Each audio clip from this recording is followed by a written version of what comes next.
la République est maçonnique. Voilà. C'est ainsi. La République est maçonnique. Quand vous avez déjà les Lumières, les philosophes des Lumières, dont la République est l'émanation, tel Voltaire, étaient francs-maçons. De plus, la République est écrit d'ailleurs par la maçonnerie. Les soi-disant droits de l'homme et du citoyen, n'oubliez jamais, et du citoyen, est une émanation maçonnique. Liberté, égalité, fraternité. Pourquoi fraternité? Parce que ce sont les fraternités des loges.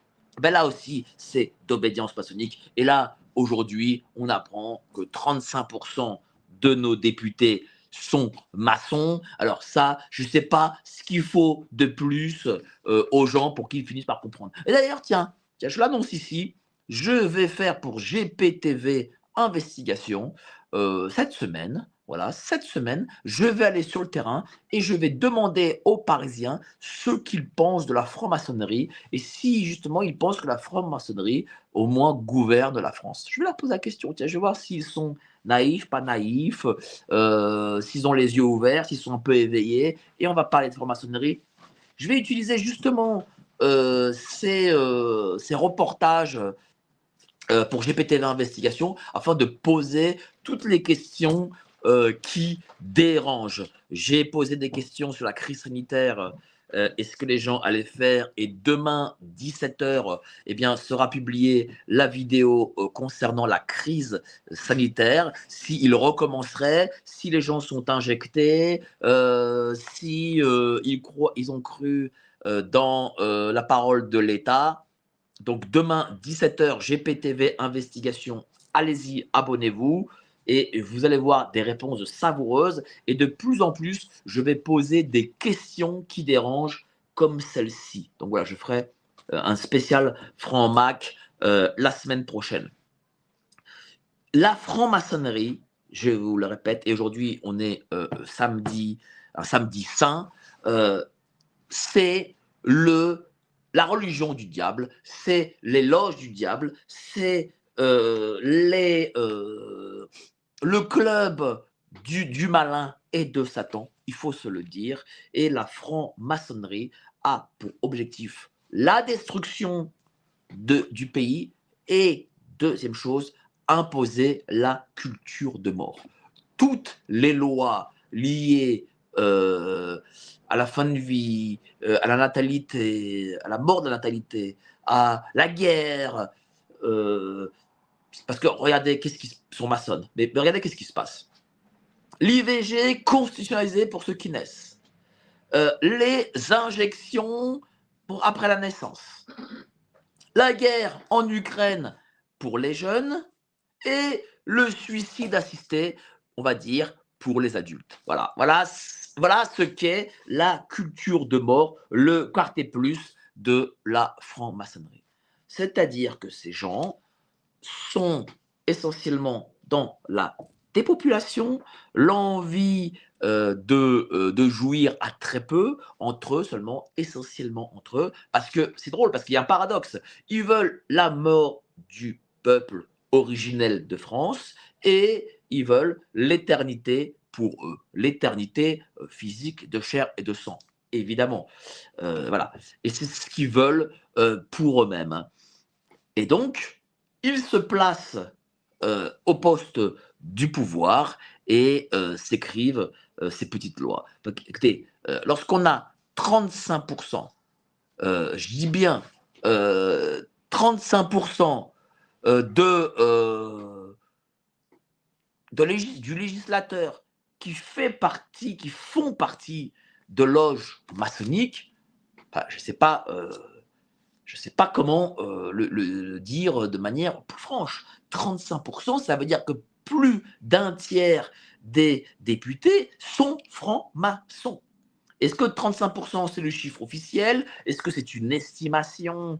Peut-être même que c'est qu'une simple estimation de la part du JDD. Peut-être même que ce chiffre arrive à la moitié. Et peut-être même que parmi ceux qui nous gouvernent, les World Forum économiques et que sais-je, peut-être même que nous sommes à des chiffres de 80 ou 100%, peut-être même.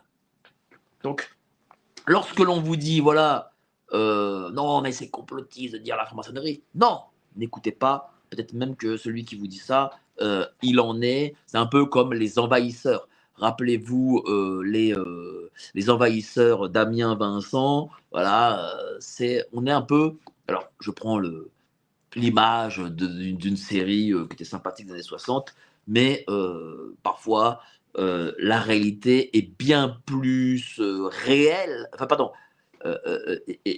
pardon, la fiction, pardon. Oh là là, je me trompe là. Parfois, la réalité va au-delà même de la fiction. Et c'est là où le plan est quand même machiavélique, c'est que ils font passer leurs lois mortifères pour des avancées sociales en utilisant les McKinsey, les agences de com et compagnie, pour que ils essayent de nous écrire ça et de nous enrober ça d'une manière que monsieur et madame Michu peuvent acheter en disant oui mais vous comprenez, vous êtes dans la souffrance, etc. Peut-être qu'il est mieux de partir d'ici parce que voilà, c'est tellement grave. Quand on a des maladies incurables, pourquoi souffrir, pourquoi ceci. D'abord, première chose, c'est vrai que les médecins peuvent vous dire voilà, vous avez une maladie incurable. Mais les médecins peuvent se tromper. On a vu des gens guérir de ce que les médecins appelaient incurable. Et puis, qui dit si à l'avenir, sur une maladie sur deux, le gars va pas vous dire, au vu de ce que l'on sait dorénavant des médecins, comment les médecins touchent l'argent des grands laboratoires, est-ce que une fois sur deux, il va pas dire, écoutez, monsieur, bon bah, vous avez un mal au pied, eh ben c'est incurable, je suis désolé, vous devez partir. Vous savez, on ne sait pas, hein, bon là j'exagère peut-être un peu, mais qui dit que, moi, vous savez, moi je n'ai pas confiance dans, depuis en tout cas la crise sanitaire, dans la parole de ces soi-disant hommes de science. Ce sont des gens qui ont des intérêts. Ils ont des intérêts avec les grands laboratoires. Et dès que l'on a un intérêt, qu'on n'est pas indépendant et qu'on n'a pas, en plus, le pire, c'est que ces intérêts leur permettent une jouissance consumériste.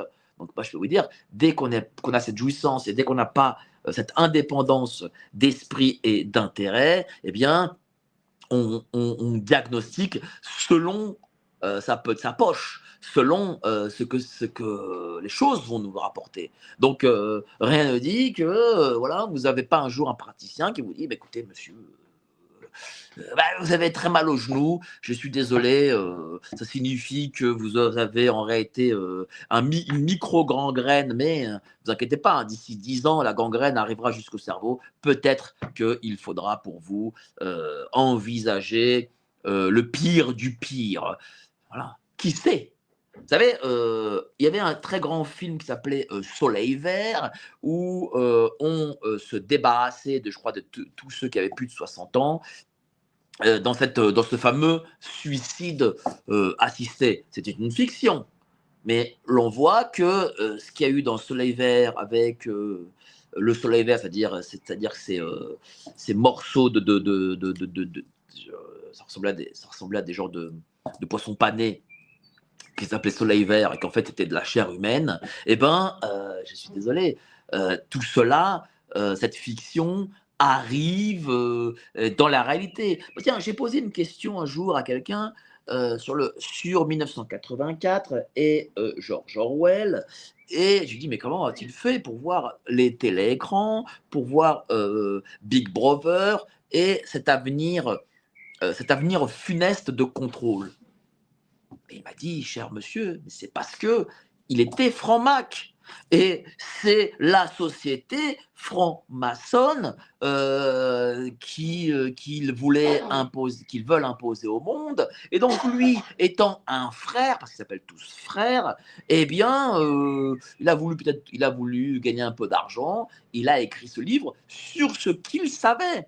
Donc rien ne dit que des films apocalyptiques, type Soleil Vert, etc., ne viennent pas de scénaristes, réalisateurs qui viennent justement de la franc-maçonnerie et pour faire tourner le business tournent des films sur ce qu'ils savent, sur leur plan, mais en faisant passer ça pour du romanesque. Vous savez, moi je vais vous dire une chose, il y a quelque chose que je remarque depuis que je travaille sur ces sujets, c'est qu'en fait, contrairement à ce que l'on pourrait penser, ces gens-là ne se cachent pas, enfin, peut-être ils cachent leur obédience, mais en tout cas, ils ne cachent pas leur dessein.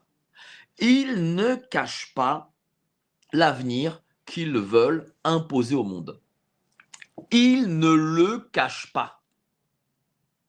C'est-à-dire que tout est écrit, tout est montré. Par exemple, l'euro numérique, l'identité numérique, vous allez sur le site de l'Union européenne et vous trouverez tout le plan en détail. Alors, certes, ce sera en anglais, mais en tout cas, vous le trouverez. Vous le lirez, il y a des pages et des pages entières.